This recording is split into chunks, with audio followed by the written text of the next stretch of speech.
RX-100 director Ajay పాయల్కు మరో movie chance ఇచ్చాడు. అదే మంగళవారం.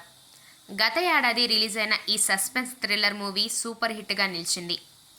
దీంతో సక్సెస్ కోసం ముఖం వాచిపోయేలా ఎదురు చూసిన పాయల్కు మంగళవారం మంచి బ్రేక్ ఇచ్చింది. ఇప్పుడిప్పుడే మళ్ళీ సినిమాలో బిజీగా మారుతోంది ఈ అందాల తార.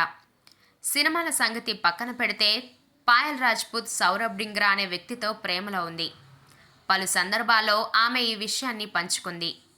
తరచూ షికార్లు, వెకేషన్లకు వెళ్తుంటారు ఈ లవ్లీ కపుల్.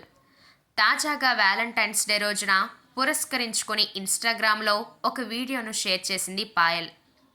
పబ్బులో గాజు గ్లాసుతో తన ప్రియుడు సౌరభ్ తల బద్దలు కొట్టినట్టుగా వీడియోలో కనిపించింది. నేను వ్యాలంటైన్స్ డే ఇలా సెలబ్రేట్ చేసుకున్నాను, మరి మీరు ఎలా జరుపుకున్నారు కింద కామెంట్ చేయండి అంటూ తన వీడియోకు క్యాప్షన్ కూడా ఇచ్చింది పాయల్.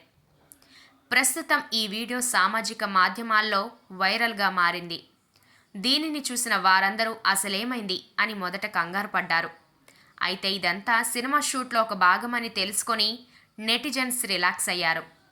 ఈ వీడియో చూసిన ఓ నెటిజన్ అయ్యో అని విచారం వ్యక్తం చేస్తూనే ఇంకోసారి కొట్టాల్సిందని కామెంట్ చేశాడు. ఈ కామెంట్కు సౌరభ్ స్పందిస్తూ చాలా బ్యాడ్ ఐడియా అని సమాధానమిచ్చాడు.